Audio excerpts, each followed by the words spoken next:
That's what we see Jay-Z has done. That's what we see Puff has done. The music don't become how you pay the bills. It's a lot of pressure off of it. You got other things bringing in income, you can make music. This new song with Nip and Jay, what the fuck, I got something to say. What a slap in the fucking face. Like what the fuck is going on? Who told you that song and did you know all along? And why did your bitch sell that painting 2 weeks after he was gone? I'm gonna tell you what it feels like. It feels a little fishy. Feels like something's going on ever since that John Legend song and college prediction of a Grammy. If you ask me, I can't stand him. Seems a little weird. Question number 1, why is there no blood? Question number 2, Sam left in the AM is true, but you're talking about the shits all up in the afternoon. Don't trip, we're gonna find out the truth soon. Who did what to who? Did they plan to eat the chili fries or was it just a surprise? Can you see the lies of witness in a cowboy's eyes? Are we gonna just sit here and forget? Are we gonna ride like Nip said? It's a little weird that the judge quit. Handing out immunities like candy makes me sick. I got a lot of unanswered questions like, why's the footage all grit and I can't see shit? Who the fuck is that white man in that white BMW? Probably was the FBI. Yeah, I noticed that white guy, and I noticed the car wasn't in the pictures when they showed them afterwards. They thought we would forget. They got that shit backwards. They weren't expecting me to drop this track and raise all these questions with my Mac words. I'm really mobbing through LA smoking backwoods. I've been doing this shit all my life. TMC, AMI. You might just see an empty parking lot when you ride by. Well, me, I see way more. I see an independently owned store. I see the community taking power back, whether you're white, Mexican, Asian, or black. As long as you're not blue. Good ones, there might be a few, but from my life experience, I'm like, fuck that. I'm not defending Eric, but what's the fucking delay? They requested a quick trial, it's been over 800 days. They try to distract us in so many clever, creative ways. Yeah, you got your Grammy, and now you're a billionaire. But what about the families that are still living there? Seems a little unfair, just a little something to compare. I never seen a fireman wearing a bulletproof vest. Yes, the shit to me seems a little suspect. The shit's a little weird. Crisis actors taking away our fathers, making our child some bastards, killing creative men and women for their masters. The waves that Nip wrote in, you didn't know when it began. A bunch of new chapters. You didn't think about what would happen after. We would put the pieces together on your transparent bullshit. I can see right through it, like the clear blue sky in the LA sunny weather, where the palm trees swing side to side and we ride together on a white horse or a double R hearse in a foreign car. Either way, you gotta be on guard because they're on tap for anyone who's brown or black with tats. Everybody sees it, but nobody wants to attack. It's sad if you ask. We all gotta blast back. We're in the game, though we can't touch the ball. Seems a little unfair if you ask me, that's all. So take your ignorant ass to YouTube and type in Tanique Reviews to get the real news. We're doing the shit for justice, not views. Sharing knowledge and coming together, that's the real tool. He tried to lead us to the lake, so don't sleep on the knowledge that he gave to me and you. He wanted us to learn from his mistakes, so with our new knowledge, good decisions we could make. And also one thing I wanted to say myself, they killed Dr. Sebi because he was teaching health. Assassins, they come in all shapes and sizes, big booties, hips and thighs. Oh, you're Diddy's girl, right? Oh yeah, John Legend, some things happen at your video shoot. I got a couple questions for you. All those strings you pulled, you still can't make a rap hit. You punk ass little bitch, you probably got a little dick. All the shit that you have to did. This new song with Nip and Jay, what the fuck, I got something to say. What a slap in the fucking face. This new song with Nip and Jay, what the fuck, I got something to say. What a slap in the fucking face.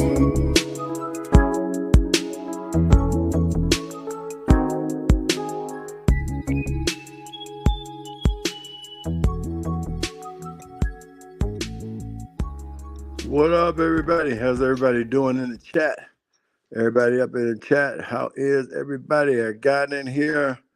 Fox 7 up in the building. I got my boy Uptown Films. Uptown, what you know about up there, boy? That's where I done hung up in Richmond, man. John F. Kennedy Projects. That's where I used to be at. John F. Kennedy Projects. Then I kind of graduated and went to Vallejo right off to Tuolumne. So we got the 415 in the building. We got, of course, my good friend Reef K up in the building. What's up, Reef? Good to see you, brother. Good to see my boy Reef. We got the Golden Eagle 99. What's up, Golden Eagle 99? We got all the good people up in here tonight. We got 415. We got Reef K up in here. And we got the Golden Eagle. Well, doing pretty good. You know, tonight's, I think, is a great topic. One we have to have. All right, a lot of things is being revealed in the Tupac Shakur case, but a lot of things are being ignored. All right, we can't ignore some things because questions have been asked for years, and tonight we're gonna answer those questions. And after tonight, if anybody go and do whatever it is they want to do, it's on them. We don't even care about them anymore because they know you're gonna know what you need to know. And so the question has always been. Welcome back to Facebook Uncensored. It was a question that gripped the world. The question has always been the question that most people have always asked: is Vlad the FBI? What's up, TT baby? You in the building? Is Vlad the FBI? That has always been a question. Do he work for the FBI? And why would ignorant black people? That's just the way I feel. Ignorant. And so what a lot of these big channels do, they have no creativity. So they watch what we did. And what they had the money though. So they watched what we did. And then they would go and get the people we talked about that we proved that y'all was interested in. And it goes to all of them, all the way to the Breakfast Club. They ain't knowing about nothing. We would have surf the web, surf YouTube, see what we talking about. Because we have to be creative to make our channels grow. We have to come up with things and ideas. They run out, they watch us. But what they have is sponsors and money, and they can go and. The question has always been: is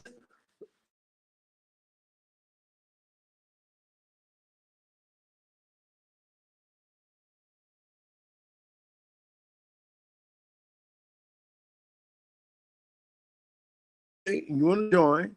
Now check this out. We run a great platform over here. You're not going to agree with everybody. Everybody's not going to agree with you, but that's good. We good share our opinion with each other. We got a driver's seat. Vlad could be whoever gets what to be the guest degree to appear. It don't make a difference where they appear. No, it does make a difference. If you're a police officer, I don't want to talk to your ass. It makes a difference. I have a right to remain silent, and you have a right to tell me. You get the hell off because you come in here right, wrong. Now understand what I'm saying.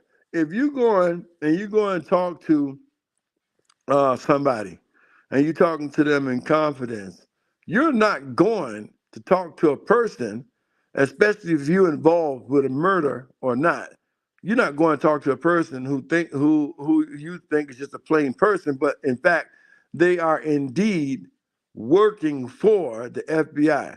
And tonight, we're going to prove that Vlad, in this particular case, at least anyway, was admittedly working for the FBI. He was hired by the FBI to do this.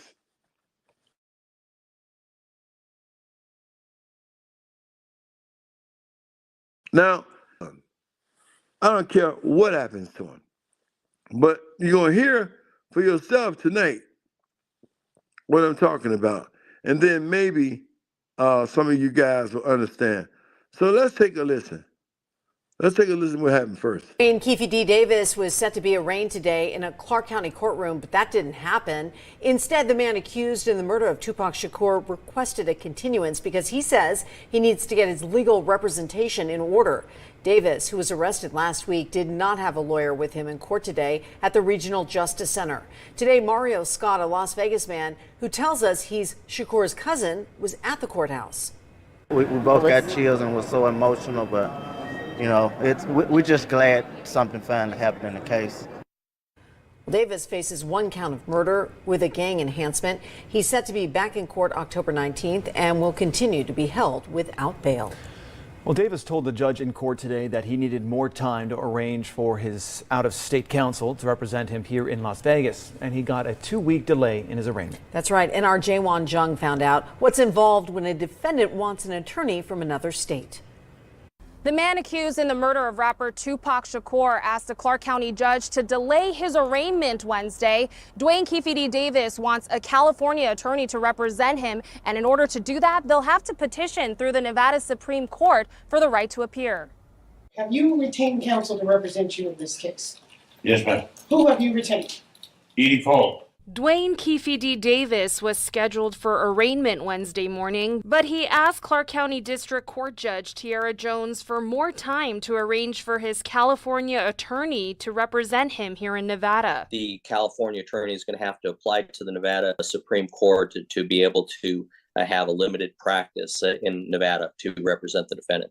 Davis wants well-known civil and criminal litigator Edie Fall, based in Los Angeles, to represent him.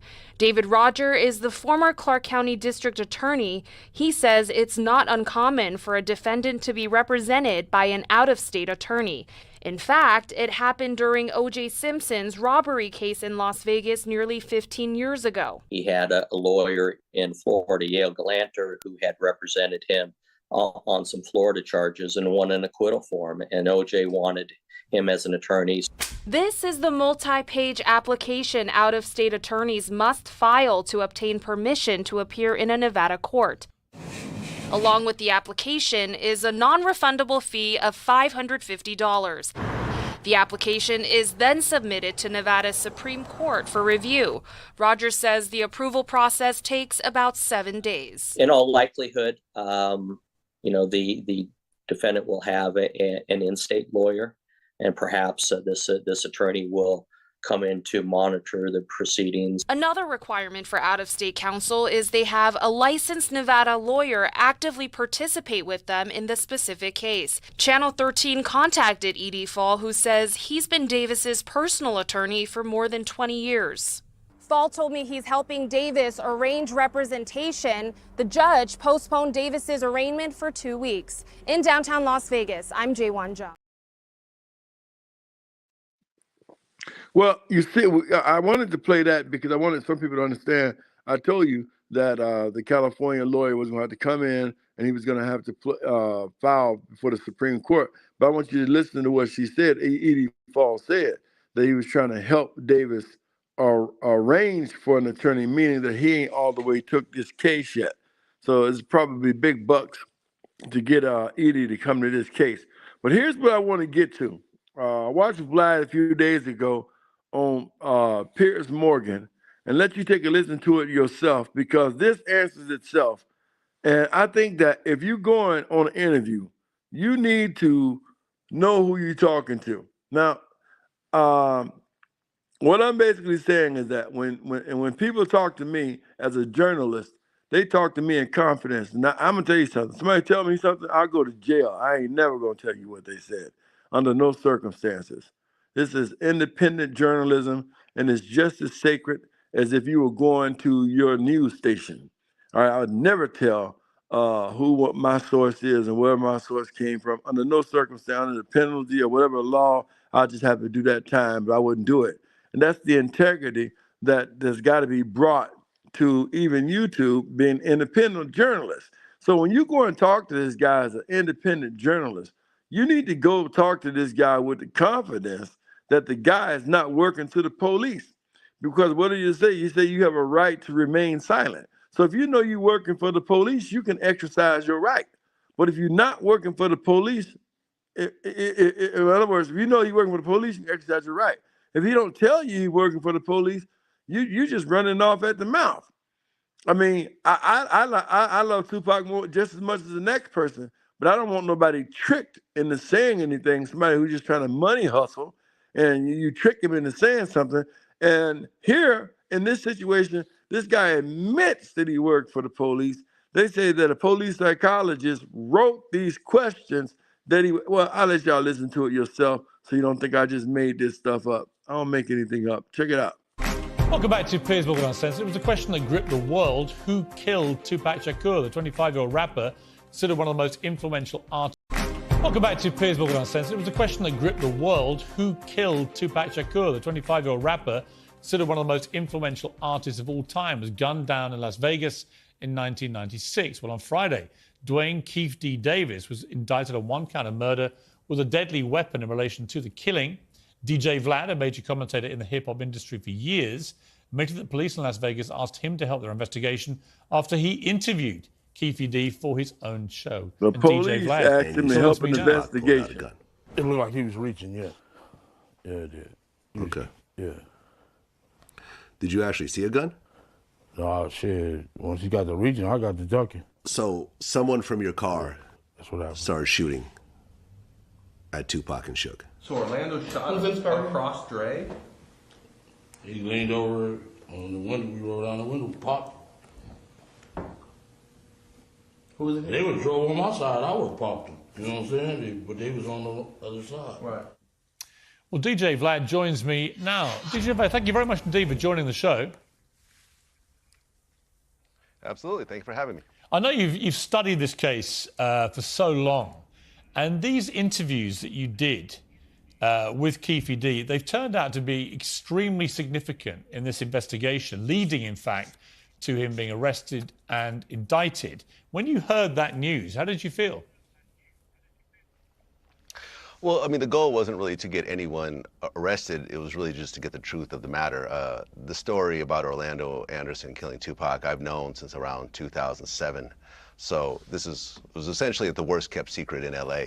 Everyone knew about it, but there were no arrests, there was no convictions, there was no anything, there was no actual proof. So there was a lot of conspiracy theories around it. So around 2008, when I first heard the Keefy confession tapes that Greg Kading got, then I found out there was a book that was about to come out. I got a hold of Keefy D and his co-writer, and we scheduled an interview, and we just went from there. I mean, he appears to have incriminated himself in this interview, certainly the last one. Did you believe he was doing that as you interviewed him? Well, I think that he believed that he had a level of immunity when he did the proffer agreement. I think at the time he was saying that he had cancer, so maybe he didn't think he had much time to live. So he was just kind of letting it loose at that point. But, it was a little bit crazy that he actually sat down and we did everything. And when I asked him about it, sometimes he would try to dodge certain questions, but ultimately I used the book as a blueprint. So whenever a question wouldn't get answered, I said, well, the book said X, Y, and Z. And then at that point, he kind of went along with what was written in the book. It's been reported that you have resisted efforts by the police to hand over all the unedited tapes. Is that true? And if so, why? Yeah, it's true. I mean, ultimately, people that we have on our show, we don't turn around and cooperate against those same people with the police. For me, just in terms of business-wise and my ethics and so forth, I just feel there's something wrong. So when Las Vegas police reached out to me multiple times, I just never responded. I think what they did ultimately want was the raw footage. That was an email that they sent after a couple of phone calls went unanswered. Ultimately, if you know the style of our footage, everything that we film gets released. So I think there's a little bit of a barking up the wrong tree situation, but maybe they thought there was a gotcha on there in the footage that was unreleased, which I'm not aware of it since everything did get released. But ultimately, we don't cooperate with the police. And, we've had situations where police have tried to get footage from us, and we've had our lawyers step in and actually block it. Are you concerned? I mean, I've done many interviews, including crime interviews, actually, over the years.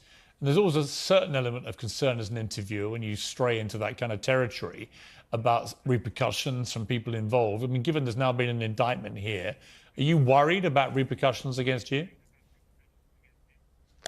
I don't worry about doing my job. I've been doing Vlad TV for 15 years now. We've covered a lot of very serious issues. We've interviewed like mass murderers like Sammy the Bull and so forth. So I don't really worry when it comes to doing my job. My job supersedes any level of concern or fear or anything else like that.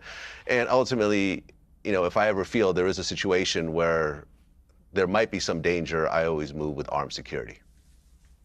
You famously a very big fan of Tupac, as of course millions of people were, and it remained one of the great mysteries about this. If it turns out that your interviews have helped lead to solving this mystery, will you feel a sense of closure for Tupac and his family?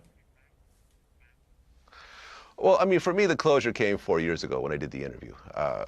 There was a lot of conspiracy theories when it comes to Tupac. There was that, Suge had him set up. There was the government did it. There was the first responder had a body that he switched. The Tupac is living in Cuba somewhere. There's a lot of crazy theories out there. So for me, when I did the interview 4 years ago and we went through the... So you hear him go back and forth, talk about he don't work with the police, but he decided to work with the Las Vegas Police Department. That's working for the police. So that question need not to be answered. Now, I wanted Tupac's crime solved too, but I wanted it solved the right way. But getting the guy while he's down, and if you watch the full interview, you see QPD wants money, is not answering questions. The lady who died was not Orlando's grandmother, but it was QPD's grandmother. Their risk, now I'm gonna tell you something. They got a lot to prove if they want to prove that Orlando Anderson did this. I don't believe QPD going to jail, my personal self. Orlando Anderson, one, allegedly got paid by death row to lie for Suge Knight when he got the beat down. All right. When he got that beat down, death row paid Orlando to lie.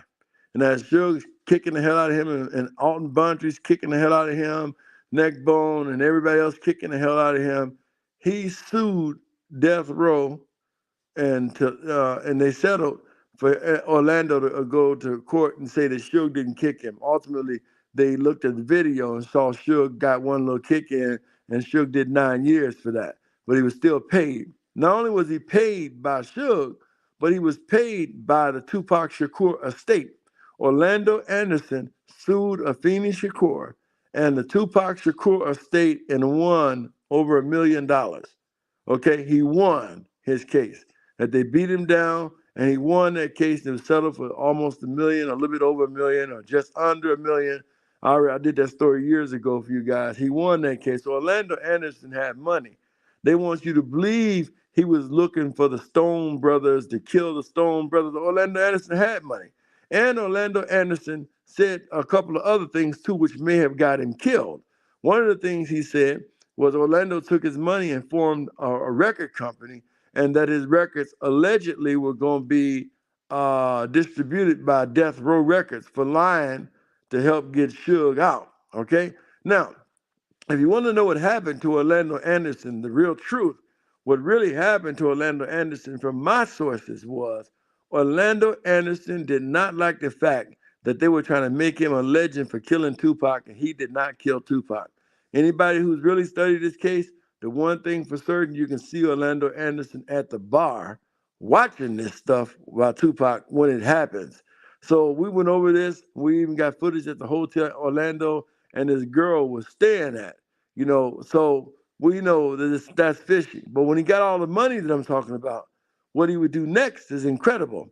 He would hire a lawyer, an OG gangster. That's what they want you to believe, a legendary gangster, hiring a lawyer to go on a media blitz to tell the world that he didn't do it. And this is the problem with Orlando. Orlando started to sing. He started to tell people he didn't like the fact that he went in a store one time. And, he had 3 little girls.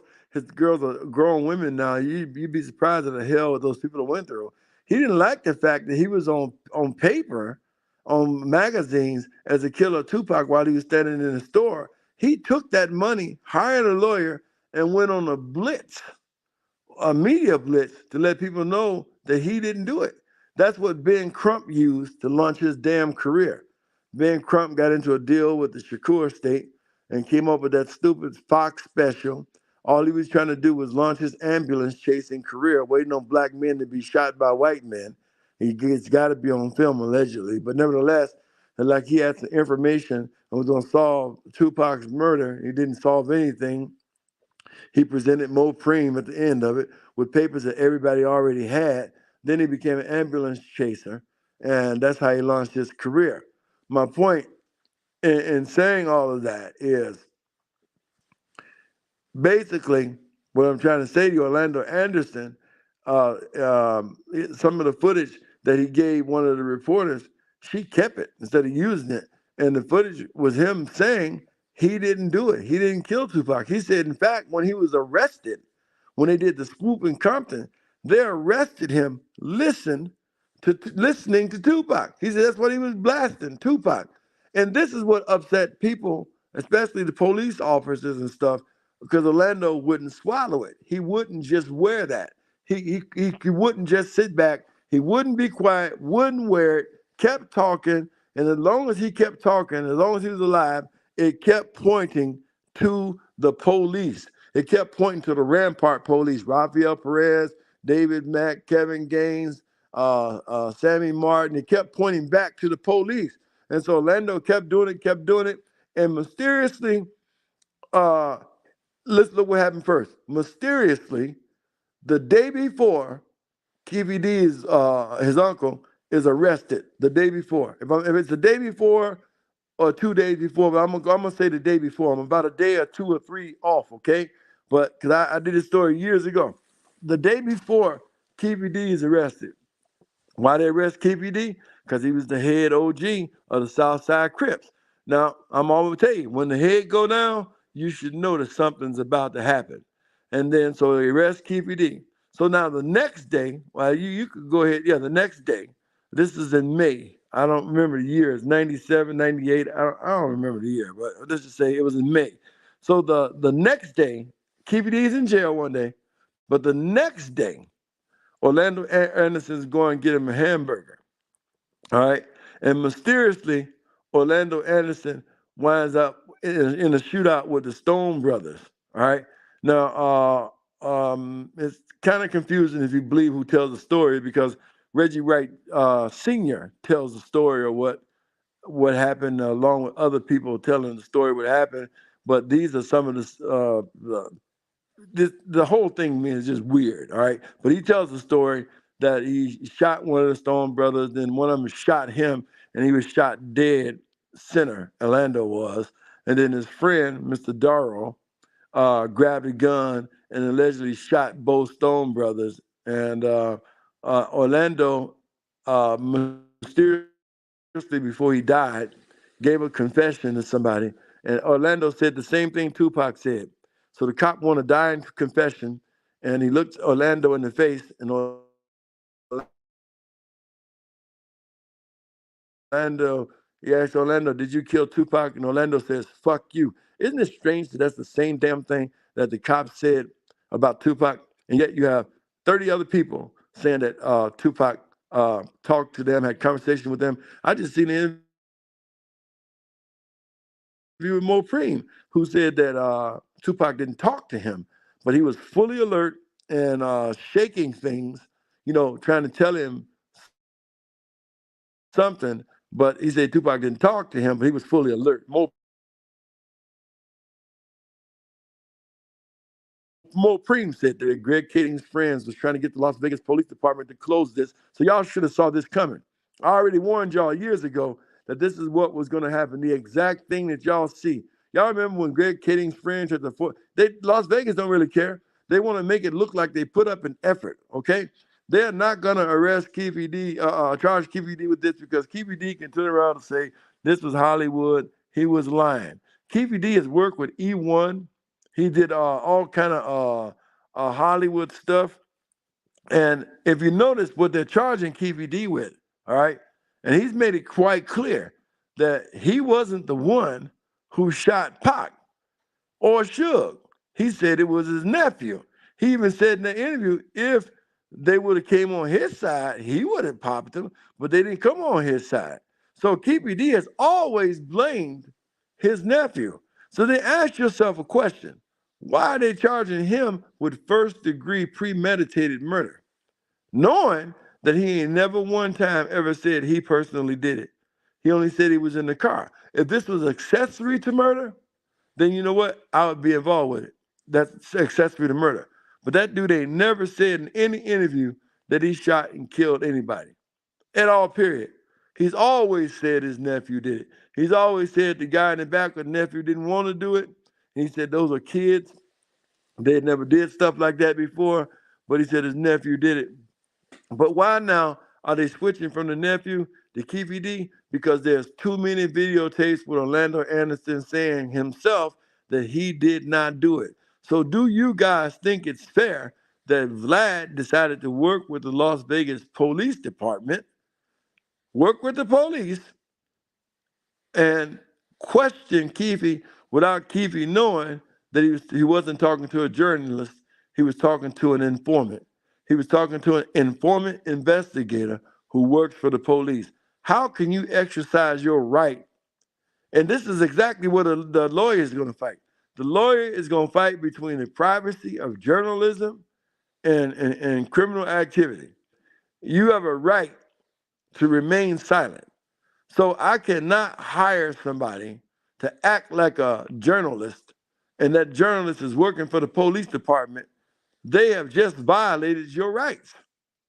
But the question, the age-old question for years, whether or not Vlad is the police, Vlad snitched on his own self.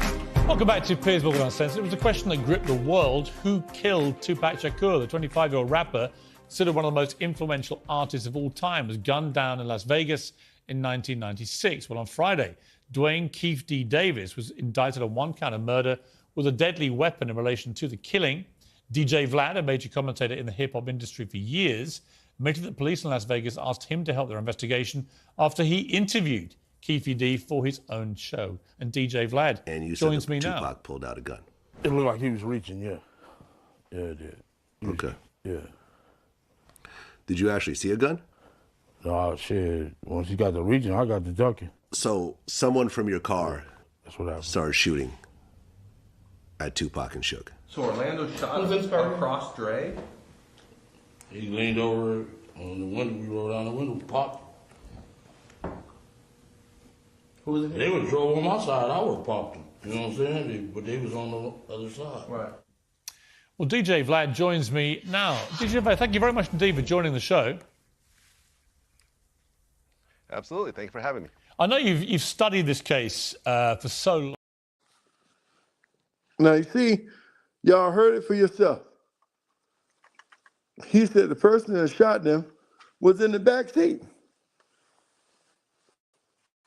That's what he said. And Vlad, you heard him answer, "What's up? Chef Disaster in the building." You heard Vlad answer. You heard Piers Morgan say that Vlad was reached out, the Las Vegas Police Department reached out to Vlad. Now, if y'all had a story, how would you feel if you telling me your story that I'm working for the police or working for the FBI? I'm working for the police and working for the FBI. That is not right. That is not street code. And I'm so glad that I can't think of his name, but one of the outlaws came out and said Pac would not be happy with this. The one that turned Muslim. He came out and said Pac would not be happy working with no police. That's all he said. Would not be happy with nobody working with no police. And I know he wouldn't. They want y'all to forget that Tupac was a Black Panther. And that's why I put those videos back up there so y'all can hear how Tupac felt about white people and how he felt about Black Panthers. If you go through the videos, you'll hear Pac in his own words tell you how he feel about white people and how he feel about Black Panthers and the Black Panther Party. And so Tupac wouldn't even talk to this guy if he was here. Don't get it twisted. You know, I always tell people, because he had a half-white girlfriend, Quincy Jones' daughter, don't mean nothing. That's a business move. That got him close to Quincy Jones. That got him $45 million from Quincy Jones to start his own label. That's the reason why he wanted away from Death Row, because he was signed to Quest. He's going to launch his own label at Quest and was going to release the Outlaws with Quest. That's why he wouldn't let the Outlaws sign with Death Row. That's how Suge knew he was serious. It wasn't like Tupac hadn't had his own record label. If you've been following Tupac, you know that Thug Life, that was Tupac's own label. You know that for sure. Well, in the building. Salute to Nate. What's going on, my brother? Man, I ain't doing nothing but chilling, Chef. What do you think, man? Do you think this guy the police now for sure? I think he's a confidential informant. He's been deputized. And proud about it. Sitting up there with his dark beard, trying to make like people don't know who he is, walking around with armed security. He should walk around with 10 armed security as if somebody really care. You said, you understand what I'm saying? You have a right to remain silent, right? Mm-hmm. So do I have a right to trick you? You think you're talking to a reporter and I'm really the police, or I'm a police reporter working for the police department, then I just stole your right. Mm-hmm. Yeah, no, I'm not for that. And Just like the outlaw dude said, Pac wouldn't like this neither. No, he I came mean, out and blasted that, man. He said Pac would not want to have nothing to do with the white man or the police. right. Yep. I'm gonna have to be in agreement with that because I believe this whole thing, the whole attempt on Pac life, came from him ready to expose the people at death row for dealing with them crooked cops. Meaning, like, That's exactly what happened when Keefy D revealed. And I'm gonna tell you something. I've been telling folks for the longest. Rafael Perez was collecting bullets and stuff. Man, I put that stuff out a long time ago. I'm the one who revealed to the world that wasn't even Suge Knight's car. You have a lot of mm-hmm. other people trying to take the credit for what I revealed. You see this car right here? This car was Yeah, not Suge Knight's car. All right, now check this out. Suge had one just like it. I ain't never even went into that. But this car was not Suge Knight's car. This was Suge Knight's brother-in-law's car, Norris Anderson. Norris is no longer with us. He died in, I think, 2021. And we had his daughter called Wild Thing. She was on the show Crystal. This is not Suge Knight's car. This is Norris Anderson's car. I reveal that to people as well, too. My whole point and what I'm trying to say is this, that nobody has a right to lie and set up anybody. For one, when I revealed about them polices and kept hitting it hard as I possibly could, people didn't listen. But when Keefy D said that when he went to press up on Puffy to get his money at the Peterson Museum, he saw Rafael Perez, he saw David Mack. Once again, Biggie's mother and them took a look at Los Angeles, and now they worth $4 billion. And all of a sudden, Keefy D was arrested 3 weeks afterwards. mm-hmm. It's a whole Yeah, nother ball game when Keefy said he saw Rafael Perez and them at the Peterson Museum, and that's why he's arrested. right. Exactly. You're supposed to go along with the play. He didn't, You're supposed to, because he needed money so bad. It right. was And he you, had cancer. and, There was no money coming. right, Everybody else getting rich, and he went over there and he told this I believe. I believe when he was right, there, he was pressing up against Puffy to get that $1 million that they gave to Zip. Zip right. kept him. I don't blame Zip. Zip was a smart person. I wouldn't have gave Zip it was either. in Hell, on Zip was in on the play. That's what I said. yeah, It's always been a play. They tried to scandal Puffy out of that money. They don't like Puffy. So that was a bonus. That was a bonus. That's a bonus because not only do you get to incriminate him, you get the $1 million from him too. exactly. See, Wiggalo, you got Zip, to identify yourself. Was not gonna let you on. Let me tell you, right? Remember, Zip was. remember, G Dill said Zip was pretty much a con artist type individual. So Yeah, but I you know, I wouldn't have been no con artist. I would have kept it too. What you gonna do? Call yeah, the police? Wait, hold on, wait. Hey, look, you gonna give me $1 million, right? I'm gonna take $1 million to somebody that you killed, you involved with the murder. What you gonna do? Call the police and tell them you gave me $1 right, million? No, I'm gonna keep it too. Zip built him a right. club with that $1 million, and Puffy wouldn't come. But I'm telling the truth. Yeah, Listen, yeah, Zip took that $1 yeah. million and fixed him up a building, built him a club, and invited Puffy to it. And Puffy was pissed off because Zip kept that money, man, and built him a club. Zip built him a Yes, club, sir. man. That's what happened. Yes, What you gonna sir. do? You gonna call the police and tell them you gave me $1 million to give to some gangsters? No, you ain't gonna say nothing. I would have kept it too. Zip was the only Right, smart one. You ain't gonna tell the right. That police. Who you gonna tell? who you gonna tell? Ghostbusters. Both sides. Both sides. Both sides. Who Keefy D gonna tell? Who he Exactly. gonna So, tell? but when he went to When press look, against Puffy, what nobody knew was that he was going to come out and he was going to say he saw Rafael Perez and them that David Mack. He saw because remember Kevin Gaines was killed the next week after Biggie. The next week, go look it up. Biggie was shot and killed, and the next week Kevin Gaines was killed.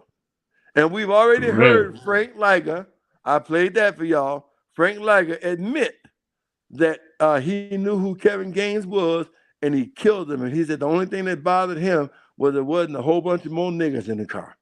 That's exactly what Frank Lager said. He did, Yeah. bro. That's what he One, said. He did. I think he was like one of the most racial cops over there. He had cases on him again. I think he showed that too. Like Yeah, he he had did. a bad he had a bad rep and he still was on the force. Still was Exactly. allowed And to he be a said the cop. only thing that made him mad, it wasn't a bunch of more niggas In the car. in the car. That's what Frank Lager said. Now, Frank And Lager he said also said he go ahead. the hit was from came from higher up. Yep. He He said said it if was a somebody hit that bothered came him, from higher he up. was gonna bring the whole darn LAPD down. So what did they do to Frank Lager? They gave Frank Lager his pension. Wait, you know what? Yes. You ain't seen Frank Lager no more. He said, "I'm gonna bring the Mm-hmm. whole entire LAPD down." He was Right. like man, I know where bodies at, and ain't nobody even found that the police killed. Right.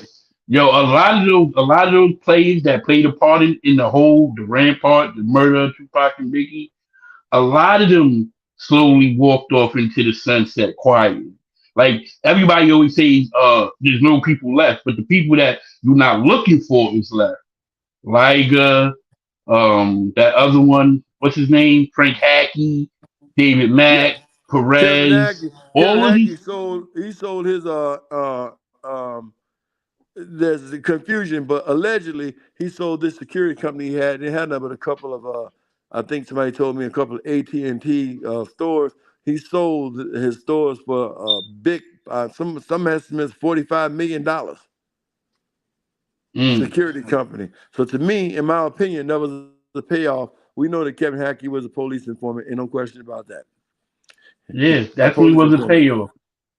And like some of the people that died, like that got murdered or shot, were the people that weren't cooperating. Buntry, Gaines, um, I believe Russell Poole. You know, those people were bucking against it. They were gonna say what they knew. Yep, That's absolutely, what I believe. Because absolutely. because if you gotta ask yourself, if you gotta be the actual puppet master. How Keefy D always said when he came up to the place where Biggie got killed that someone told him that they were gonna do some joint, they were gonna pull up on Biggie and them, and he was there to ask if they need protection. Where would he get that information from? Well, The I know puppet what's his master. name. I can't think of the guy's name, but I interviewed him one time. He was in prison, and he was the one who was calling people from the prison. The prison knew the hit was going down before anybody. Gene Deal Mm-hmm. kept telling Puffy the whole time. Well, let's just go back to Wolf. Wolf told Puffy before when Puffy was trying to get Wolf to go. Wolf told Puffy, say, look, there's no way I'm going to Los Angeles with you unless you give me 2 bus loads of people, 2 bus loads of my guys, and we get there 2 weeks before you get there. That's what Wolf told Puffy. Puffy's right hand man, Wolf. All right. So Mm-hmm. that's why none of them they didn't go. They knew what was going on. But Exactly. so they knew what was up. It was just too hot. It was Right. too So hot. Keefy D was told to go up there. You know why? Because they had to make like what you call a paper trail. They had to show Keefy D and Puffy in communication after the murder of Pop. They had to show them still communicating. Wow, So man, it's heavy. look, because that's part of the play. Keefy said it. You know, Puffy was nervous anyway, but he told him, "Yo, get away from me. The people is watching." So Puffy was believing the whole, he got Tupac hit story. He already fell victim to it because he said Yeah. PPD said out of his own mouth, Puffy didn't want nothing to do with him. Mm. See, Keefy D's not the smart person behind the whole thing. He's just a pawn. So he's gonna do. See, he when they started the case on Biggie, it was funny to me that they went to Keefy D, but they needed to go to Keefy D first so they can make the whole revenge on Biggie. The killing for Pac was the killing of Pac got handled with the revenge of Biggie dealt on the hand of Suge. See, they wanted Suge to take the fall for um Biggie's death. That's why they always say Poochie did it because they can tie Poochie to Suge just like they tied Reggie to the police. Man, Poochie, don't go on my life. Poochie didn't kill Big. I don't believe that. That's a lie. I'm just telling me what I don't believe. I believe I believe it. That's what I believe yeah, too, Tanique. Word, yeah. Rampart Cops killed the notorious B.I.G. and they were setting Keefy D up the whole time to go down for The this. whole time. You own the guy? But here's the real. See, they always try to be smarter than them. Here's the real catch-22. Keefy D was already charged with they already knew what they were going to do with him because he got caught prior already, and they gave him this option: take this murder, it won't ever stick, or take this drug case we got on. See, they had him before, they had him already. They had him before his statement because he says it and Greg Kading says it. They say, "Oh, we already had the information already before we started talking," and that's what Greg Kading said, and TPD said the same thing. They came to me with everything that already took place that I'm night. going on a limb here and tell you I don't believe Keefy D killed Tupac. I believe Rampart Cops did it. Just what Suge said. You saw one, you saw the other. Kevin Gaines was there days before in a special assignment that Los Angeles still won't tell you what it is. What was Kevin Gaines doing there days before? And Gaddafi is the one who made sure everybody knew it wasn't no light-skinned arm that came out that car. That's why he wound up dead. Let me ask you a question, Tanique. Okay. Okay, so if you say Suge said you saw one, then you saw the other one, then we know Jane Dale said that the Nation of Islam killed Big, and so did Lil C. How we know the Nation of Islam wasn't in on it with Pac too? Can y'all, whoever it is, cut that TV? I can't hear. Okay. Okay, go ahead. All right. How we know that the Nation of Islam, if you saw one, you saw both, that the Nation of Islam had something to do with it as well, with Bro, look, Pac. you ain't, let me tell you something. Tony Mohammed is over the Nation of Islam in Los Angeles. You ain't going to Los Angeles and kill Nipsey Hussle. You ain't going to Los Angeles and kill Big. You ain't going to Los Angeles and kill Pac unless somebody talk to Tony Muhammad. It's just not gonna happen. That's my personal belief. I'm alleging that. Okay. Now that's why there was such a huge Nation of Islam presence at Nipsey's thing because you know there was a lot of rumors about what role the nation.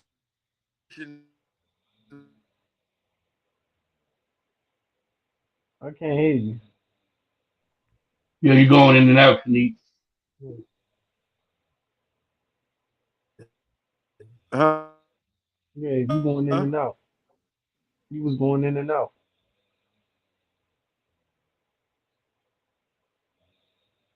Hey, Chef, could you hear me?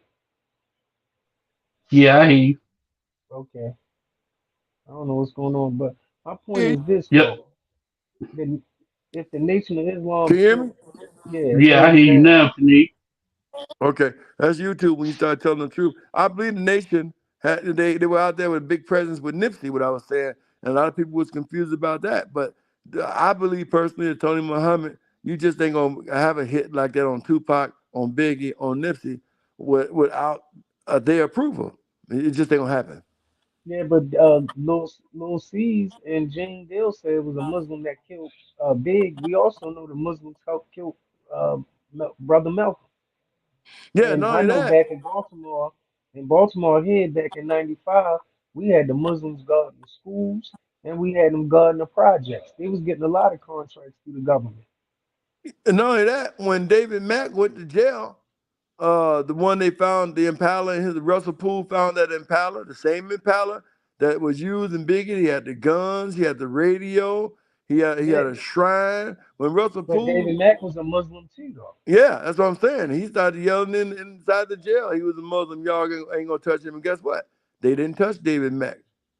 Neither Yeah, the did they. Muslim. Neither did Bank of America ask for their $745,000 back either.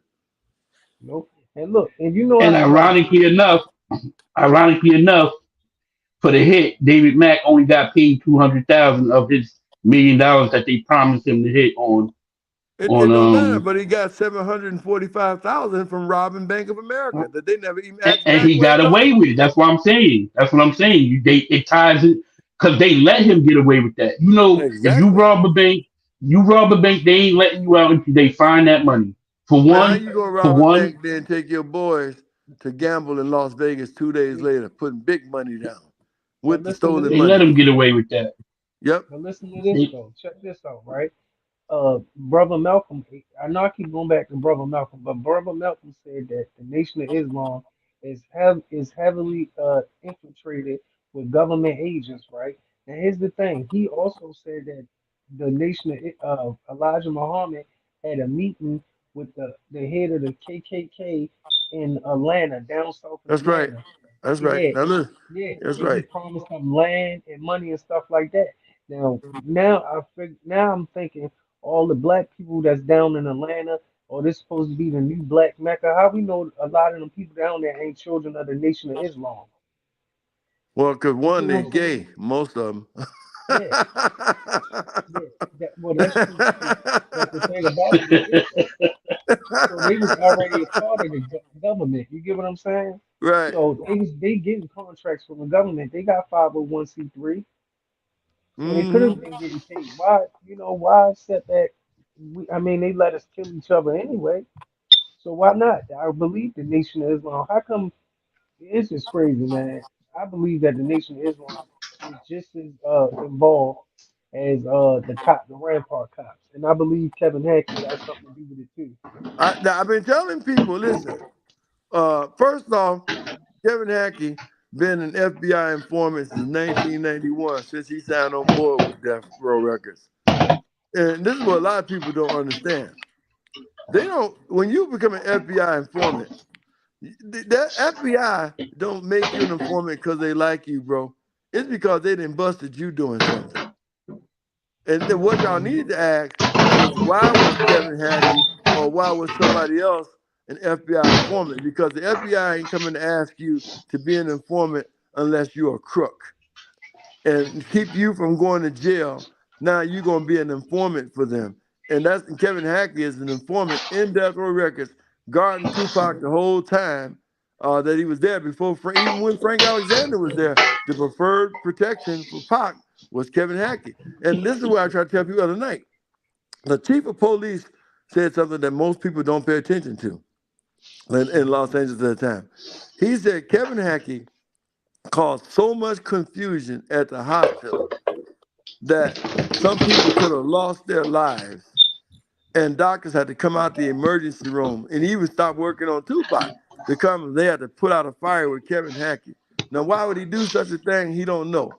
But when he started to talking to him, he pulled up an FBI badge, and the Las Vegas police chief said, "I don't give a damn who you work for. You got 3 hours to get out of Vegas." And I Kevin remember. Hackey got out of Vegas. But look, I got something that's even deeper that's gonna blow your mind. That's gonna really blow your mind. Most people probably ain't think of. If you go back and listen to what Keefy D said, right? And Freeway Huh? Rick Ross. We know Freeway Rick Ross was selling drugs for the government, right? Right. Okay, Freeway Rick Ross said he hooked uh Harry and David Kenner up with Suge Knight and a guy named PJ Pat Johnson. And Keefy D also said he told Red it wasn't for me, Death Row wouldn't be what it is. So Keefy D, Pat Johnson, Freeway Rick Ross, and all of them got together and hooked Kenner up. They all got money invested in Death Row. That's what it was.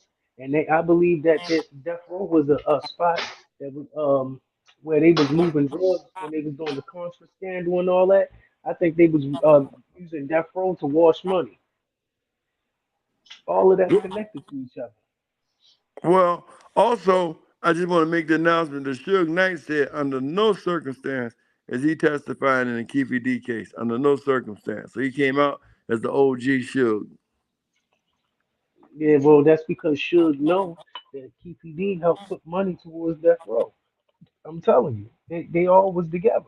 It was David Kenner, Harry Yo, KPD, a guy named Pat Johnson, and it was they all invested in Death Row. And if Freeway was selling drugs to raise money for an Iran Contra scandal, then Death Row would be a perfect place to wash money. This is why Tupac rep called the audit, and they had to get rid of them because they all was going to go to jail. Exactly. That It, audit is probably the number one reason for a lot of this because people taking money misplaced, money remember stolen. Barry Ju- Webb? Remember Yeah, that Barry audit was a Webb? serious thing. So I think Suge told him, and I think also Tupac was on his way back to prison anyway and didn't know it because not just because of what he did, but because he fired David Kenner. And Yeah, the rumor mill and some of the people I talked to back in the day said that what Pac didn't know when he's going to that fight is David Kenner, when he fired him with that fax, had already yeah. went back to New York to pull back the bond money. And look at this, Tanique. When Suge Knight had to open up the books, he rather lose Death Row before he opened them books up. Remember, that's how he lost Death Row because he refused to open the books up. Right. So he had a lot to hide, and Kennerhead was in on it, and so was Harry O and Freeway Rick Ross. Rick Ross said he set it up. Keefy D said he was part of setting up Death Row too. So there you have it, all of it mixed up in one. And well, you think that okay, moving drugs to Los Angeles, right, for the government, right? Right. And then you got the Rampart. I believe that the drugs was getting shipped through Rampart. You get what I'm saying? I think Exactly. that was like the headquarters for where the drugs was going at, and Freeway Well, was connected to the cops. Freeway, one of the albums that Freeway paid for was Anita Baker's Sweet Love. Freeway Yeah, paid for that whole album. That's Freeway. That's Freeway. That's free. That man, that record built off drugs. The whole album was built off his yeah, drug money. and so was Death Row. So you put one and two together, and what better place to do it? And then you can put the legal guns, you can put the drugs all right there, and have the Bloods and Crips go at each other's throat. Like, come on, it's a win-win. I believe Death Row was a place to wash some of that money. Maybe not wash, but you get what I'm trying to say. Yeah, I get it. Yeah, all of that is connected.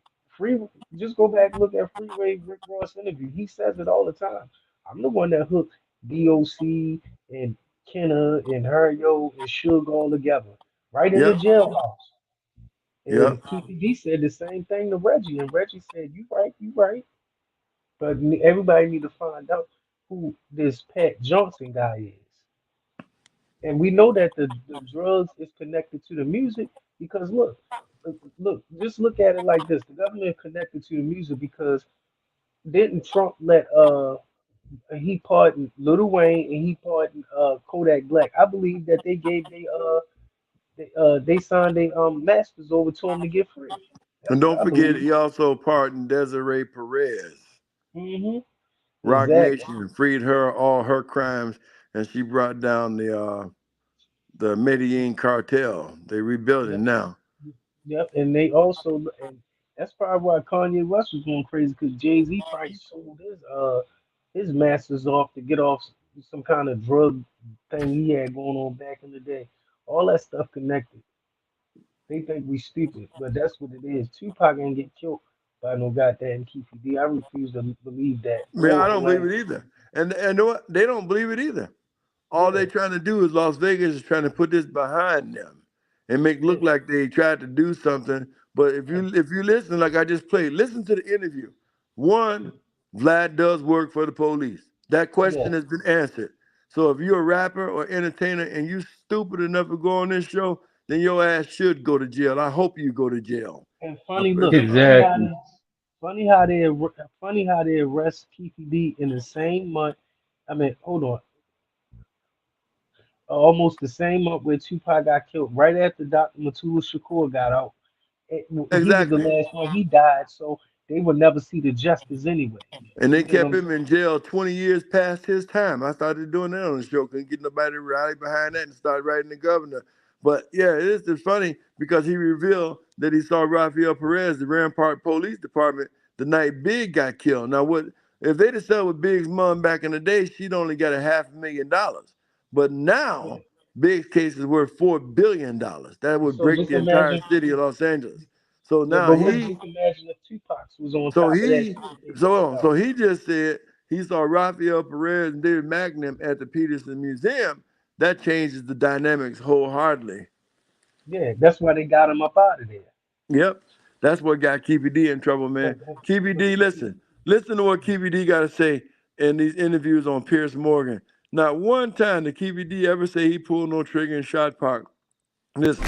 Welcome back to Piers Morgan Uncensored. It was a question that gripped the world. Who killed Tupac Shakur, the 25-year-old rapper, considered one of the most influential artists of all time, was gunned down in Las Vegas in 1996. Well, on Friday, Dwayne Keefe D. Davis was indicted on one count of murder with a deadly weapon in relation to the killing. DJ Vlad, a major commentator in the hip-hop industry for years, admitted that police in Las Vegas asked him to help their investigation after he interviewed Keefy D for his own show. And DJ Vlad And you joins said me Tupac now. pulled out a gun. It looked like he was reaching, yeah. Yeah, it did. Okay. Yeah. Did you actually see a gun? No, shit. Once he got the reaching, I got the ducking. So someone from your car That's what happened. started shooting at Tupac and Suge. So Orlando shot across Dre? Do I need to say anything else? Where did this man say he shot Tupac at? nowhere. Nowhere. Nowhere. He said he got the ducking. Yep. And then This is what they arrested him for. All right, this is what they arrested this man for. Look. Keefy D. Davis was set to be arraigned today in a Clark County courtroom, but that didn't happen. Instead, the man accused in the murder of Tupac Shakur requested a continuance because he says he needs to get his legal representation in order. Davis, who was arrested last week, did not have a lawyer with him in court today at the Regional Justice Center. Today, Mario Scott, a Las Vegas man who tells us he's Shakur's cousin, was at the courthouse. We both got chills and was so emotional, but you know, we're just glad something finally happened in the case. Davis faces one count of. How's the Black Panther family going to be trusting in the damn police department? I'm from Chicago, the Fred Hampton chapter of the Black Panther Party. We don't trust pigs. Nope. So how Well, the that's hell Tupac's family, the Shakur family, going to be trusting in the damn white man? Exactly. It don't make sense. Allegedly, it's YouTube. Let me just, because that's against all teaching. Mm. Against all teaching. Some of this don't. A lot of it don't make sense. And if Orlando Anderson did it, why did he take Afeni Shakur's $1 million she paid him? Because he sued Tupac's estate and won. He sued Afeni and won $1 million. And Death Row paid him good too to lie for Suge. He took that money, hired him a high-powered lawyer, went around the world telling people he didn't do it. You know what's the most stupidest thing I can't understand? How does Las Vegas, right? I mean, if Pac got killed in Las Vegas, how does Los Angeles offer him a deal for a murder case, to wipe out a murder case for a drug case? I got a better question. I had a guy on here the other day. What did he say? I can't remember what he said. You remember him on here, Chef? I cannot think of who he was. Killer Carr? Man, Killer Carr laid it out like it was, man. When it came to this with this whole thing. He put it out. What'd he say? I can't remember what he said, but man, he had a point that was just unbelievable about that profit deal and stuff like that. But I'm just telling you, what Keefy D is in jail for is he would not be quiet. And he started talking about Biggie's murder. He wasn't talking about Pac's murder. He started talking about the police killed Biggie. All right. Right. And it was he started naming that he saw the Rampart police the night he went to the Peterson Museum. He pressed against Puffy to get some money, and Puffy started telling him the FBI was there. How the hell did Puffy know the FBI was there? Right. Come on, we want to dodge these questions. Yeah, These questions got to be. How did Puffy know that they wasn't wearing no FBI clothes, FBI badge? How you know they was there? yeah. Exactly, and it just like how do the police even make the how did the police even make that deal? I'm gonna let you go. I'm gonna catch you with drugs, but I'm gonna let you go off of both of them, the drugs and the murder, if you just tell me you did it. So you mean to tell me I'm gonna let you off with everything? You just tell me All this about so the I can murder. write a book? No. Yeah, yeah, exactly. Then Mm-mm. another thing, how come Suge is the only one that got arrested that night? Buntry kicked Orlando. Buntry I kicked think the hell out of Neckball. Orlando, Yeah, boy. Buntry how kicked come? Orlando. It looked like Alden Buntry had the Holy Ghost. He's kicking him so hard. Exactly. The only Hey, yo, see how they praise God, man? Alden Buntry in that white suit and that black hat. He like he Woo! had the Holy Ghost. That foot was moving, boy. but, but you know what I'm saying? I swear I'm Everybody, gonna take that. I'm gonna put some music to it, some gospel music. That boy was kicking that foot, boy. He was kicking, man, like he kicked a field goal. He did it. That's the longest field goal I ever seen.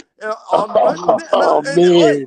wait. Then insult to injury, he and Neckbone was shooting back at the car. They had guns Right. and Right. still didn't get arrested. Didn't yeah, get but arrested for nothing. yeah, oh, everybody keeps saying, well, Tupac was going to jail anyway for hitting Orlando. What about the rest of them? They convicted felons too. Yo. Nobody's going to With jail but guns. Suge. Yeah, Right. That's what I said. That's why I said Mob James need to shut up. This whole gang member thing, putting this, that's why Tupac died, is just listen, played out because allegedly, it wasn't Pac trying to be around the gang. Them broke street gang members was trying to be around Pac. So let's listen, not what get you this got? twisted.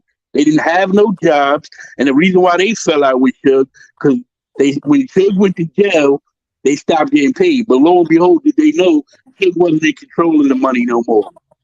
Listen, No, Once he I went can tell to you exactly jail, what happened. What they said allegedly happened was when Suge went to jail, Suge got a phone call from Reggie. Reggie Wright Jr. This is what they alleged. I'm alleging this. Somebody told me this.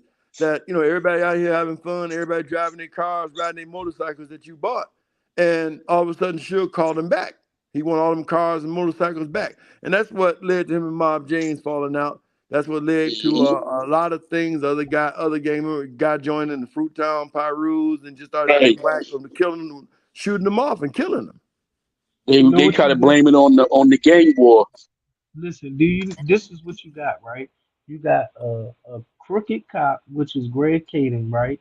And then you got Reggie, which is a crooked cop, and a FBI informant. Then you got Maul James. He's a FBI informant because he told on the dude FG from the Cross Atlantic Pyrus. He snitched on him. He's on paperwork for that. Then you got Keefy D. That's the FBI informant.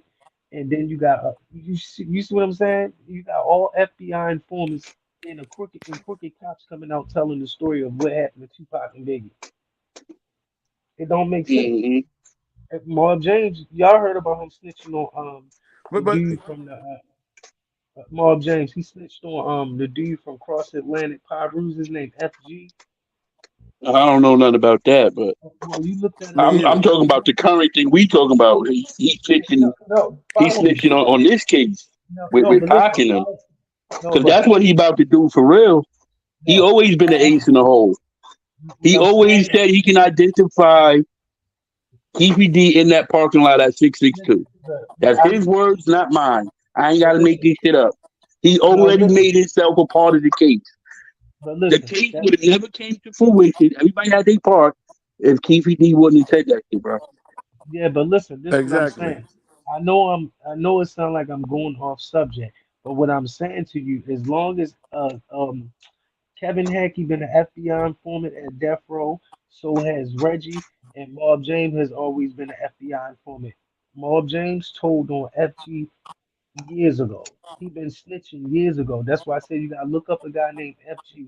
He got the paperwork, the FBI paperwork, and he got pictures of Marv James dealing with the police when he Yeah, was but working on drugs.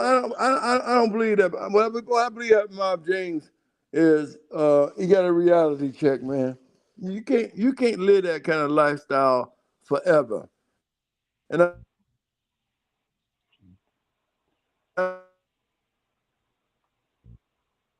We can't hear you, Tanique. I think that when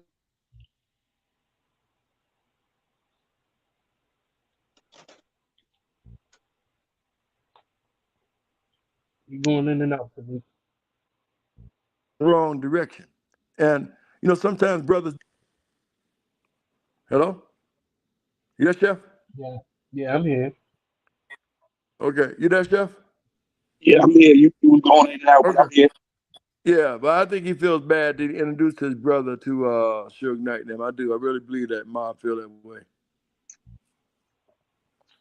Yeah, all I'm saying. I think he feel bad that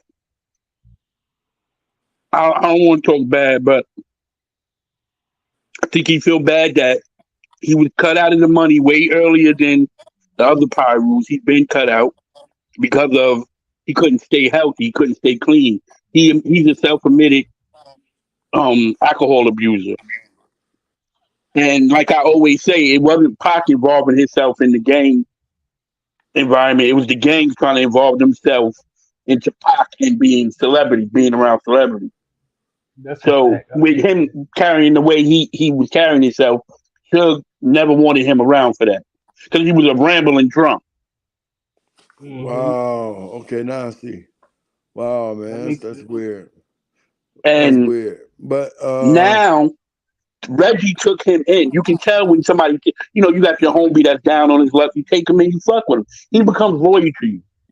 Hey, Mob James has been loyal to Reggie White since they came on YouTube. He will get up there and argue with whoever Reggie White say argue. He will go with whatever narrative Reggie White says. He doesn't even have his own mind, to me. Chef, Because he's another one that was running hard on money, and it shows. He ran around and did a whole bunch of interviews, and he so-called never put himself at the fight with Orlando, the initial fight, and when the shooting was taking place, he was at the club. I don't know. Hey, Chef, check this Yeah. out. Chef, one part of the reason allegedly is what I heard why they kept Mob James away back then. Not only because he was a drunk, but it was also word in the neighborhood that he was snitching. He snitched on a guy named FG back then, which was a high-ranking Pyru back then. And the only reason why they didn't give the green light to do nothing to Mob James because of his brother Bunchy. I can see that. I can see that because I do believe in the gang culture. Yeah, that's why they never. I can see that. That's why Suge and them kept him away because he was a rat, and they only thing that saved him because he was Bunchy and Black Jesus' brother, Timmy Rue, aka Timmy Rue. But Cause he be so mad that they embrace Pac. Oh, they should have never brought that man in. They should have never brought that man into the blood gang. And he be so mad that he got that tattoo. He's the first one to say that don't mean this, that, and the third. He's always mad at Pac, and that just tells me he's been mad. Yeah, because he wasn't allowed to be around, and Pac was being embraced as a member, and he didn't even go through what they went through. Hold on one second. Now I got to cut in here. Go Now, ahead. being from Chicago, the home of gangs, okay, the gangster disciples, the vice lords, we got Blackstone Rangers turned into the El Rugans. We had Al Capone and the Irish gang. Okay, so ain't no question about Chicago and Chicago's roots. Now, I feel a little bit about what Mob James saying. Now, take a listen to what he's trying to imply. Because when I was growing up in Chicago, everybody couldn't join the gang. They didn't take anybody. One of the rules was you had to take the worst of the worst. This person, they had already given up on life, man. You had already passed 3, 4, 5 felonies back in the day. They'd given up on you. So you just couldn't come in and pay your way and join in there because you're going to have to put in some serious work. So, just to let a guy in because he's famous and let him pass a lot of people. I understand what Mob James is saying. That wouldn't have happened in Chicago. You understand? That's what he was mad at, Tanique. That's what that never existed, is what I'm saying. Hold on now. Let's not pretend that he don't got a point. How you have a point? How do you have a So the point? Wait, Cause hold on, hey, Shanique. bro, you know you gotta be jumped in, okay? You know no, the rules of this thing. You gotta jump in. I don't care who you are. Somebody gotta jump you in, all right? All right, Hold there's on, this. Shanique. I'm not the, disagreeing with none of that. What I'm in the saying mall to you is, property, it was more important to be a celebrity than to be a gang member. That dynamic of Pac wanting to be a gang member is not it. That's No, what they trying to but sell. what I think is, but most people forget about how this all came about when Pac left a movie scene and stopped at a Shell gas station. A gang member he knew from Baltimore jumped on him and beat him up. And that guy was a Crip. Jumped on, he recognized Pac. Told Pac, you from Baltimore. He knew Pac from Baltimore. And that's when Pac knew that he needed to roll with some people and wanted to get on board with Suge. That's what they anybody explaining. My point with Mob James is you there's the way you got to come, man. It's just like coming to church. You got to be born again. Okay, you got to be born of the water and born of the spirit, or you ain't a part of the church.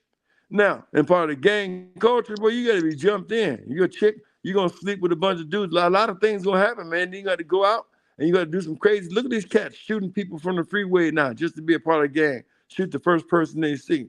There's rules to this regulation. And what he's mad at is that Pac was able to jump past all those rules and be accepted by the head of the gang, which is his brother. No, and what I'm saying is, Pac was accepting them. They weren't accepting Pac. Why would Pac need to accept a bunch of bums who posing as security guards? They Bro, couldn't even you can do go their look. job.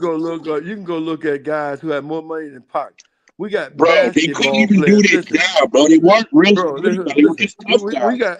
We got basketball players that had $200 million, and then decided they wanted to become gang members and in jail now for life. listen, I Shanique, agree with that. I'm talking about the listen, dynamic of what he, they try to paint on Pac. That he was dying to be a gang member. Chef, Shanique, Chef is right about that. They was following Tupac. Tupac wasn't following them, but I can tell you this without Well, saying too yeah, much I online. understand what Chef's But saying, but listen, what I'm saying though is Tu- Tupac was because he's so close to Montreal, that pushed him up to like viceroy let, status without putting any work in. let me tell you what happened because I'm kind of like without saying too much.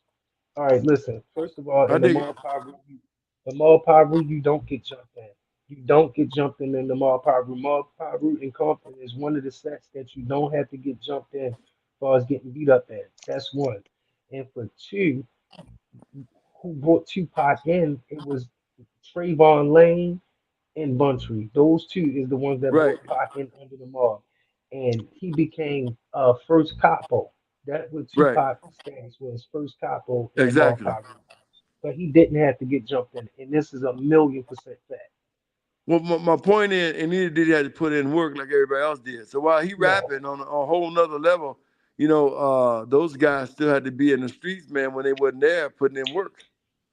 Reason why they let Pac, reason why they love Pac so much is because when Pac was around, the women were flocking around. And Word, Suge was following behind Pac. It wasn't Pac following behind Suge. Once they saw the exactly. money man following behind Tupac, then they all fell in place in line. And Tupac was only trying to politicize the game. Yeah, it That's was all all he was following doing. Pac. They was following him. He was that nigga around there. That's why he would throw his weight around like that. And then they had the Studio A, and then they had the whack room. This is why Pac was always in the number one room because Suge favored him the most. He always had like a special, thing for Pac. In the mall Pac, we felt the same way because they saw how Suge took the Pac. This is why they took to him like that.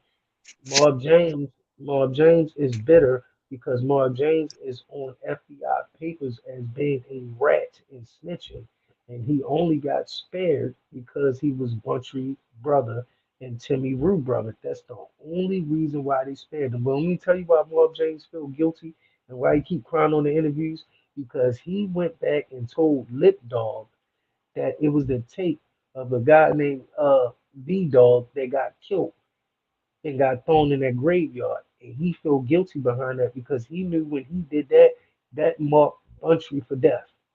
Because he went back and told Lip Dog that Buntry and a guy named Davy Brim was watching a videotape of Vince Buchanan, getting killed. He told him that, and Lip Dog went back and told a guy named Ponytail. And once he told him that, that would start the bullshit. So that's why Mob James crying. He's not crying because he introduced Bunchy to death row. He's crying because he went back and ran his mouth. Wow. And then, what's the name? The videotape got found in death row off of Wilshire Boulevard. They found that videotape. And this is why Oh, Suge didn't talk. yeah. Suge made it clear he wasn't testifying in no trial under no He circumstance. can't talk because if he talked, the murder of Vince Buchanan and a guy named Bounty Hunter Rat, that's going to come back and bite him in his ass. Mm, You ever heard of a guy named Bounty Hunter Rat? absolutely. Yeah, he's from Montgomery, Georgia. Yeah. If Suge never tell on anything, they're going to tell on him, and he's Yeah. going to never see the day of light. That's what happened. So it's gonna come And back on him if he yeah, tell anything. yeah, yes, Mm-hmm. and also Reggie Wright also told gave up Buntry location. That's what he did. He gave Exactly. the guy Ponytail, which is people call him Monkey Man, but it's really Ponytail or George or Big G. Yeah. He gave Reggie Wright gave Buntry location to George. That's how So they why did killed why did George want to come after him so bad like that, man? Was it over the car? him. No, because Herron, and I ain't gonna say the other person name, have went and kidnapped George. And when they kidnapped George, George broke free out of the car and they shot Herron shot him in his butt. Herron shot him in his butt.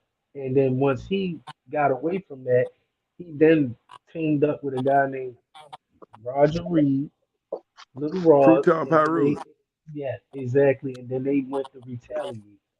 That's why they shot Herron up so many times because Herron is the one that pulled the trigger on George. He Dang, shot him man. in his ass. That's what happened. And all these Mm-hmm. guys were brothers at one time. Yep. Exactly. But but And you will never that's get cold nothing out blooded. of Suge. You gonna never get nothing out of Suge because he Suge already know if he talk. And it's not only just that incident, it's multiple incidents where Suge did some fucked up shit. The puppet master sometimes show his head. And I remember a lot of these cats was never on YouTube. And there's one person that always takes credit for bringing people to YouTube. He had access to them back then because I always wonder how the hell did you get Keefy D to come on your show? You talk okay, go ahead. You talking about John from Bone First?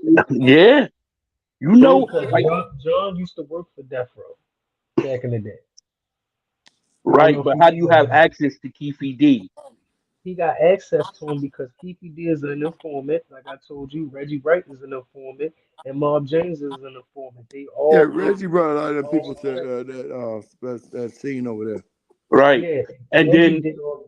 someone we never heard of, Trayvon Lane. We never heard from him, but on one platform really. Yeah, he was on He Bond owned, First a couple of times, Right, but he ain't gonna say because nothing. exactly. But I heard that Reggie there's got gonna be something on some. his I head. heard that they got some stuff on some people, and you're gonna be surprised at the people who testify in this trial because they got some charges on them now, and they're willing to testify. Hmm. Reggie, Reggie got something over Trayvon Lane head. That's why. I don't think he got more than what the Las Vegas Police Department may have. He got something over, Hmm. and that's why. Southern California is hot now, man. It ain't the same, man. People tricking, they talking. Time has Hmm. passed. Oh yeah, oh Yeah, yeah, but Mob James responsible for a bunch of getting killed. That's the truth. because he ran his mouth about the video. Exactly. He went and told Lip Dog. Yep. And that's what did it. That's Hmm. why he Because he always talking about, oh, I brought my brother to this. Man, y'all was trying to get a bag. Y'all was trying to lead them streets and make an honest dollar. Let's not lie like y'all was around because y'all was loyal to Shug. Stop it. And That should be killing me. nobody in the neighborhood was fucking with Marv James back then because he read it on a homie from Cross Atlantic Pyrus. And the fact is, a guy you can look him up. I think he did an interview on. He did do an interview on. What's that guy named Alex Alonso channel? Look up FG on Alex Alonso's channel. He got Man, all the paperwork on Marv James. Yes. Reggie White and Mark James been tied at the hip forever. For real, for Yeah. real. Yeah, because they both FBI informants. I, Even Phil Carson low key put it out there that Reggie was an informant. Reggie was a snitch. I believe in LA the culture was the hot thing to be was a gang member and a cop. It was a lot of those out there. Yeah, I because mean, go ahead, bro. the police was supplying the gang members with the drugs and the guns. Yeah. A lot of these movies too tell you too. Like I think they didn't want to let the City of Angels be put out because it had so much truth to it. And then I believe that they messed up and let whoever made that Training Day movie. They did that I believe they was talking about some rampart crops and all of that Yeah, crooked stuff because he when in part of the movie he walks into the backyard. I think if I'm not mistaken, the whole backyard was full of Crips. Denzel Washington. they listen in LA, in Compton is small, right? And Compton Mm-hmm. is small. They all related. The police, either the police, Bloods or Crips, Mm-hmm. and they related to all of the city workers, the government workers. They all family. It's one big family. They Mm-hmm. all yeah. Because back in the day, used to be Compton used to be full of white people. But they got sent out, and all the black people moved in from North Carolina, South Carolina, Mississippi, Tennessee, all these different places from down south. They migrated to Compton, and these was all family and friends. This is how Snoop got off that case. The state, I think, he was the state's prosecutor or one of them, or something like that, was Snoop aunt or cousin or something. Compton. Don't you know how they say what happened in Vegas stays in Vegas? What happened in Compton stays in Compton. Same deal. It's a Uh-huh. whole city. It's a whole little town. It's 10 miles long, full of nothing but family members. And since you said that about Vegas, I'm gonna piggyback off of that. I remember Tanique did a video talking about Cali gave Vegas a helicopter or something Yep. like that. Yeah. Mhm. I Compton mean, did. like why is that? And listen, I put it to you like this. Let me say this before I forget. Right, the gun that killed Tupac is in the ocean. Is in the ocean of Cabo St. Lucas. That's where the gun is. No, it's not. No, it's Yes, not. it Let me is. tell you this. First off, Wait. one of the things that they did when Kevin Hackey took that gun from the outlaw Hussein Yeah. Fatal, he turned it hmm into the FBI and ATF. They Yeah. Listen. swapped guns.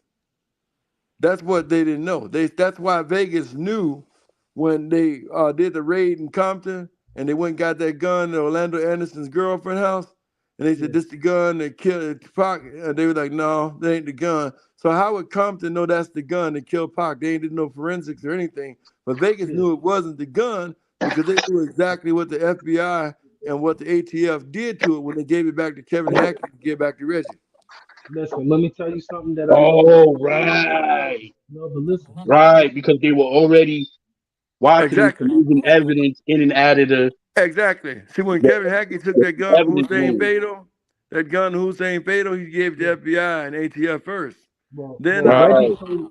they tried to Listen. make. Well, Reggie told me personally He went and that the picked up a gun. cat in Inglewood first, the Inglewood police officer. Let's not forget about him. Let's not also forget it was an Inglewood police officer that night when Big got shot too. Okay.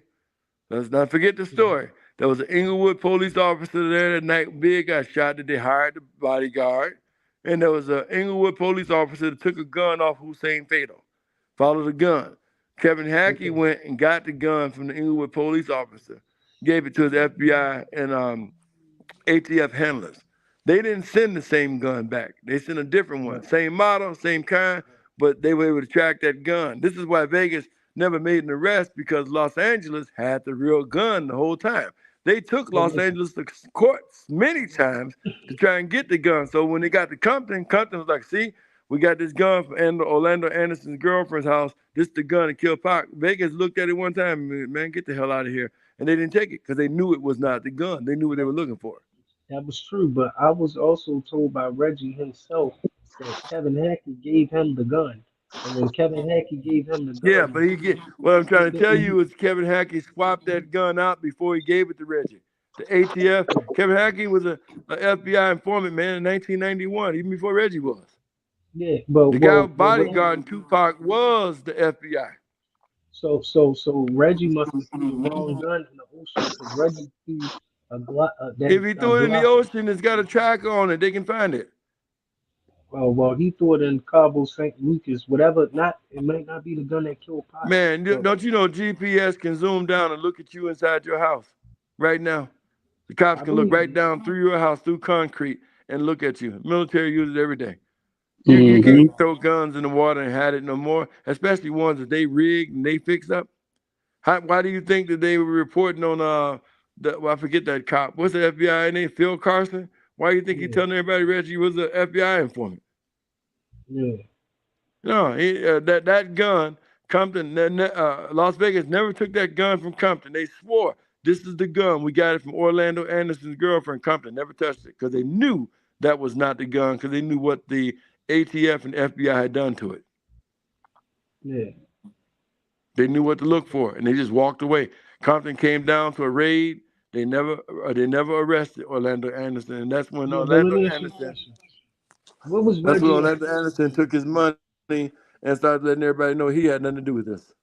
But listen, let me ask you a question. So Mm-hmm. what was Reggie's intentions on when he threw that gun? Why did he threw it, even though it wasn't the right gun? You said they swap it off.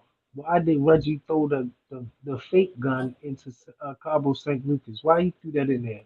We would throw it in there because he thought it was going to trace back to some stuff. Remember, there was also a Long Beach police Exactly. officer that had been killed too. Yeah, exactly. And that's why anybody would get rid of a gun, because it could be linked to other stuff. But you Mm-hmm. cannot get rid of a gun that the FBI and ATF has already rigged and fixed, where I don't care if you drop it at the bottom of the sea. They got divers from the Marine Corps and the Coast Guard can go down there and get it. Hmm. Well, I think I believe the whole case went away because what do you think of police Nino Jordan? involvement.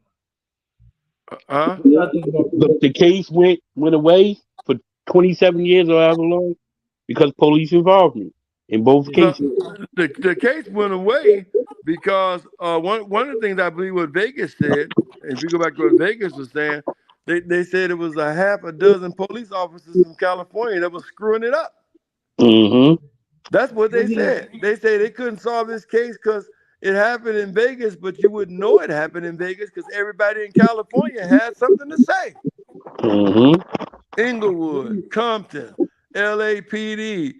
You just take your choice of police officers, security firms, all out of California, and they the ones who tried to screw up the case for Vegas in the beginning. That's why Vegas had to just sit back and wait. Where all what these do y'all books think coming about from? All these books coming from. First off, Reggie said he was at 662. He shouldn't have knew who shot Tupac. Mm-hmm. Michael Moore said he heard Gotham come over the radio. Mike's not here. Mm-hmm. Frank Alexander's not here. and you know what's crazy? They found them same radios, the push to talk future radios. They found them in David David Mack's Mack. house. David Them Mack. That's same, what Russell. That's the reason why Russell Poole dead. He not here. them same Russell Poole radios told that you. they had the night at Pot when Pot If got you killed don't, to push to talk. if you don't believe nobody else, believe Russell Poole. Russell Oh, I Poole know. said these words: "Can't nobody kill like that and get away with it, but cops." They keep- That's what Mm-hmm. Russell Poole said. I didn't say that. Russell Poole did. That's his What do quote. y'all Can't what do nobody y'all think? kill like that, but cops. But the question What do y'all tonight think about is, Nino do Garden? y'all believe that DJ Vlad definitely now works with the police after y'all done heard him say he did this for the Las Vegas Police Department? He absolutely works and been working for the police, and he was proud of it. I heard him say a few times, "My police friends." So anytime a black person or a gang member rapper, gangster rapper, y'all go on Vlad, y'all ass should get arrested. We're gonna celebrate y'all getting arrested because you know exactly who this guy worked for and who he stands for. Welcome back to Piers Morgan Uncensored. It was a question that gripped the world. Who killed Tupac Shakur? The 25-year-old rapper, considered one of the most influential artists of all time, was gunned down in Las Vegas in 1996. Well, on Friday, Dwayne Keefy Davis was indicted on one count of murder with a deadly weapon in relation to the killing. DJ Vlad, a major commentator in the hip-hop industry for years, admitted that police in Las Vegas asked him to help their investigation after he interviewed Keefy D for his own show. And DJ Vlad and you joins said me Tupac now. pulled out a gun. It looked like he was reaching, yeah. Yeah, it did. Okay. Yeah. Did you actually see a gun? No, shit. Once he got the reaching, I got the ducking. So someone from your car That's what happened. started shooting at Tupac and Shook. So Orlando shot across Dre? He leaned over on the window, we rolled down the window, popped. Who was it? They would drove on my side, I would have popped them. You know what I'm saying? But they was on the other side. Right. Well, DJ Vlad joins me now. DJ Vlad, thank you very much indeed for joining the show. Absolutely. Thank you for having me. I know you've studied this case for so long, and these interviews that you did with Keefy D, they've turned out to be extremely significant in this investigation, leading, in fact, to him being arrested and indicted. When you heard that news, how did you feel? Well, I mean, the goal wasn't really to get anyone arrested. It was really just to get the truth of the matter. The story about Orlando Anderson killing Tupac, I've known since around 2007. So this was essentially the worst kept secret in LA. Everyone knew about it, but there were no arrests, there was no convictions, there was no anything, there was no actual proofs. There was a lot of conspiracy theories around it. So around 2008, when I first heard the Keefy confession tapes that Greg Kading got, then I found out there was a book that was about to come out. I got a hold of Keefy D and his co-writer, and we scheduled an interview, and we just went from there. I mean, he appears to have incriminated himself in this interview, certainly the last one. Did you believe he was doing that as you interviewed him? Well, I think that he believed that he had a level of immunity when he did the proffer agreement. I think at the time he was saying that he had cancer, so maybe he didn't think he had much time to live. So he was just kind of letting it loose at that point. But, it was a little bit crazy that he actually sat down and we did everything. And when I asked him about it, sometimes he would try to dodge certain questions, but ultimately I used the book as a blueprint. So whenever a question wouldn't get answered, I said, well, the book said X, Y, and Z. And then at that point, he kind of went along with what was written in the book. It's been reported that you have resisted efforts by the police to hand over all the unedited tapes. Is that true? And if so, why? Yeah. That's what we see Jay-Z has done. That's what we see Puff has done. The music don't become how you pay the bills.